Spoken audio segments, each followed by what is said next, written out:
Marian, thank you for meeting us here in Cannes. And you, as the Global Director of Awards at Cannes Lions, I guess many people would know what's going on downstairs at the moment, but I want to know, what are you doing all day when you're not here in Cannes? What's your job at Cannes Lions? In Cannes Lions, so my job is kind of across three pillars, I guess. So it's customer awards engagement, awards content, and then awards product development. And when that looks at Cannes Lions, it's speaking to entrants and getting them up on stage for their wins. It's talking to the juries and finding out why the work won. And then it's talking to the industry to see what we need to look at next, what's bubbling up, how do we keep the Lions the benchmark for creativity, but actually, how do we look at what's coming down the line? And that's really, it's a lot of conversation. And the conversation piece is one of my favorite things. I love a chat, so it's a good role for that. Yeah, bubbling up is nice. So bubbling up was humor and luxury as well, and lifestyle. So what have you seen? What made you go like humor the thing, luxury, we need that combined with lifestyle? So what have you seen as an expert? Why did we need this at Cannes Lions? Yeah, so I think we were talking about it earlier. Humor is something that came through on the regional festivals at Cannes Lions last year. It's something that has been coming up over time after a period of emotive pieces of work, which are amazing, but a shift in tone and a shift in emotion tone. And it's been an incredible success. There's been really great responses to it, both kind of from the industry, but also seeing the work that's come through. There's been 5% of all the work within the 13 Lions that this category exists in are in that category. So even that in itself means that the work is there. And I think we kind of introduced it really for brands and agencies to point at, this is really great place to do, this is a great piece of work. And it's a brave move, right? So humor is so subjective. So for that, to take that deep plunge into humor and to have that kind of trust with the relationship with the agency and the client to say, this is going to land, that then is, you need to see some great examples of that to have faith that this will do that. So that kind of the conversations that we came out of the back of that was really off the back for humor. Do you have like some guidelines for humor? Because it's everywhere different, as you said. So then you have such a diverse jury. Are there some guidelines of what is humor? So the way we've structured it is that it's a category within 13 Lions. So it's in film, it's in PR, it's in gaming. So it's not a standalone Lion, it's a category within a subcategory, if you will. Yeah. And the jury are looking at the application of humor, so the use of humor. So it's not necessarily judging this is a funny ad. It's just judging if the brand implemented humor in an effective way and actually delivered on the impact that they wanted to do. So you're right. We've got 10 people around the jury room, and some might like it and some might not. But actually, did it work for the brand? Did it do what it set out to do? That's what they're judging. Okay. And if it makes them laugh, that's a bonus, right? So. But a standalone Lion is the luxury and lifestyle Lion. Yes. So why do we need that at the moment? So that was one that we kind of, that's a slightly different approach from humor. And it was one that when we look back at, say, the likes of the health and wellness and the pharma lines, which we introduced in 2014, that was more around a very specialist audience that had really specific challenges and really specific business challenges and opportunities. And we did some research around that for luxury brands as well. And a Coke versus a Cartier have, they want to address the audiences, but very different approaches they're going to take. And in the jury room, it's really difficult to compare those. So we wanted to create a space for those brands to actually start kind of looking at this beautiful craft within these spaces, but it's a highly disruptive market. The conversations we had when we were researching, really, they're going through massive digital transformation. There's whole changes around sustainability and diversity, and actually creativity can really help propel that across the whole business chain. So that's why we wanted to create a space for it and make it, see how we can elevate that space. What Cannes Lions totally stands for is this really diverse jury that knows almost everything, has seen quite a lot, and then you have a new Lion. How do you find those judges for those new categories? Are those different people? How do you find those people to judge in a new category? So it's a mix, right? So we have our magnificent judging team led by Lisa Berlin, who's our jury director, has been doing it for years. And we look at the creative community and the people who are specialists within that. So Charles, who's our luxury president, he's from Havas, from Publicis Lux.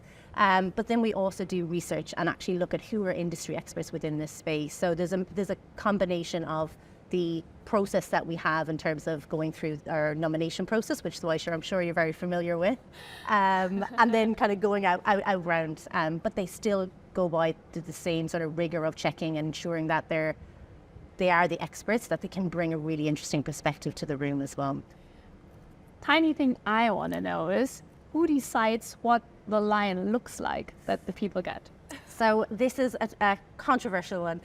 We have a creative team, in-house creative team, and then lots of back and forth. So it's ideation, so it's kind of coming up with that, and then it's between Simon and the team to kind of say, yes, this is the one. And then we go to our production partner, Arthurs Bertrand, and we've been working with them since the 1980s. Wow. So it's the trophy maker, and they're I think they make the Legion d'Honneur in France as well. So they are professionals to bring the trophy to life.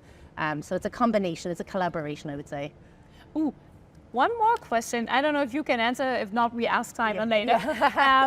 You never know how many gold lions, Grand Prix you will have. How many do you bring here? Is there something that you can say a number? This is the max, and you have the max with you, or do you gamble a bit? So we have every year it's about 3% of all lions, so it will be within that. So it will be within that 3%. So we kind of look at that, and it's a bit of a guess because you don't know. But there's usually a kind of a rough estimate that the team, and again the jury and judging team, they're in-depth knowledge of all the trophies and what will be required. They coming over on the truck full of lions. So.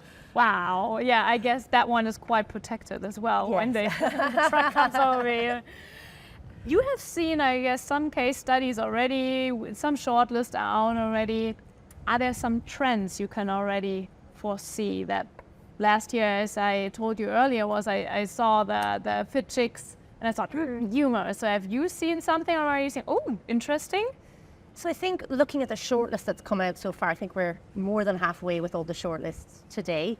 One of the trends that's coming out is around craft, actually, and kind of a return to the particular pieces of craft. And I was speaking to someone recently, and they talked about their definition of craft is a focus on the details. And I love that definition because that's really, when you look at great creative work, it's the tiny details, it's the colors, it's the shading, it's the placement. And that's what people in this industry really, that's why they do what they do, right? Because they care about the tiny details. And I think that's something that I'm really interested to see more of, for sure. Wow. When I look at the goals that the festival has, it's making history, breaking boundaries, and demonstrating what is possible. Mm. So you, in your role, how can you assure that you reach those ambitious goals? I think the main thing is we have an incredible team, both within the festival ourselves, but we have worked with sister brands, Work and Contagious, and then every day we get to speak to some of the most interesting and enlightening people every day. So I think that inspires us to do better, be better, and also it's kind of trying to make things just better and improve them and change them, and the people who submit their work are the very best at what they do. The people who come on our stages are the very best experts. So when you're surrounded by excellence, you can strive for excellence. I think, we're very lucky to be kind of around in this beautiful venue as well. So definitely, I think that's where we kind of go towards that. Surrounded by excellence is a good point. You have, again, new markets on the table when it comes to the jury. So Armenia, Ghana, Pakistan, Panama, for example, as well. What do you think? How does the festival and the Lions benefit from having those diverse perspectives on judging? Oh, incredibly so. And it's, every year we're doing more with it, right? So the conversations in the jury rooms are so valuable, and the more perspectives you bring in there. So we have entries from 92 countries this year. Wow. So we have jurors from 78 countries. So across the spectrum of shortlisting and awarding and jury presidents. And I think that really brings different perspectives of looking at something in a different way. And then on the flip of that, we asked entrants this year about the cultural context. So why this work for this brand at this moment in time. And I think that that coupled with more diverse juries in the room will really help everyone else see, well, this entry from this particular market, I would never have thought about addressing that challenge in that way, or it's really interesting approach or technique.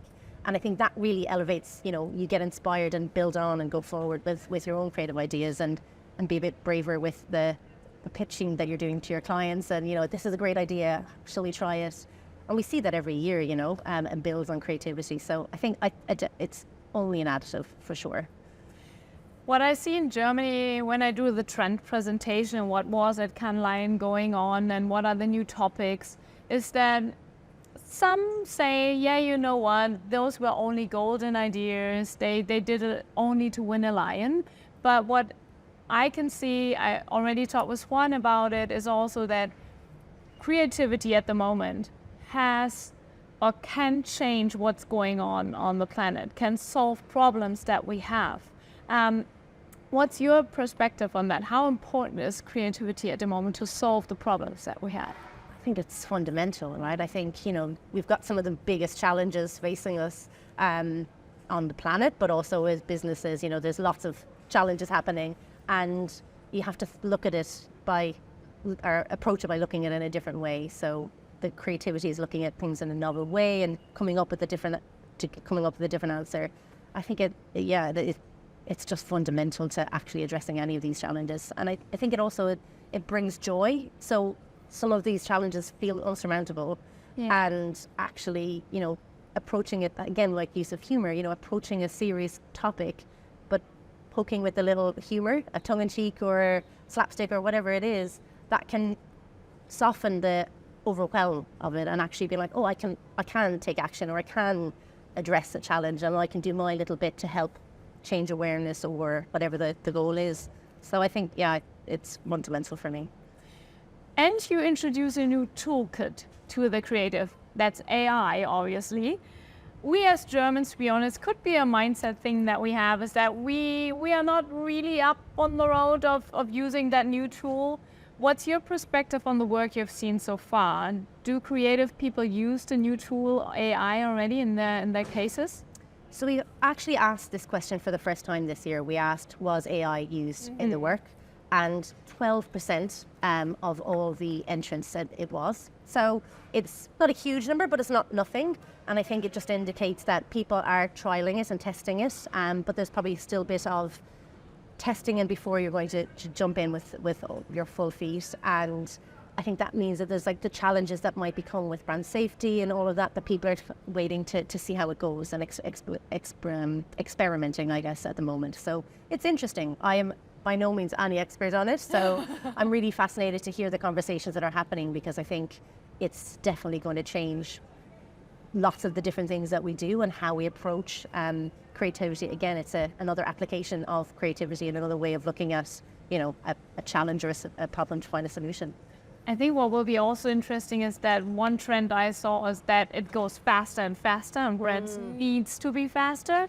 AI could, from my perspective, maybe be a tool to help to be faster on creativity as well. So you still need the idea, see what's going on, have an idea, but then AI could produce you something really, really fast to interact with the people. Yeah, I guess the counter that as well of, it's quite nice to slow down, right? So AI is moving really fast and really quickly, but going back to the point around craft is like really focusing on those little things and actually going back to why we're all here. It existed originally for film 71 years ago, and that focus on the detail of the little piece, that shouldn't change.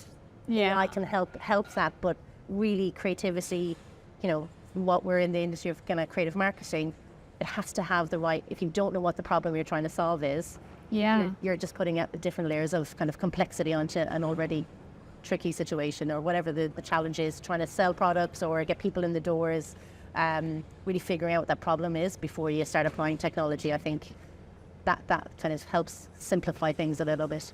Definitely. Last question for you. I mean, you are here already longer than many of the other people around. But when they go home after the 5 years of the festival starting tomorrow, what do you wish for that they take home with them? What they learn, what they see, maybe what they experience while being here?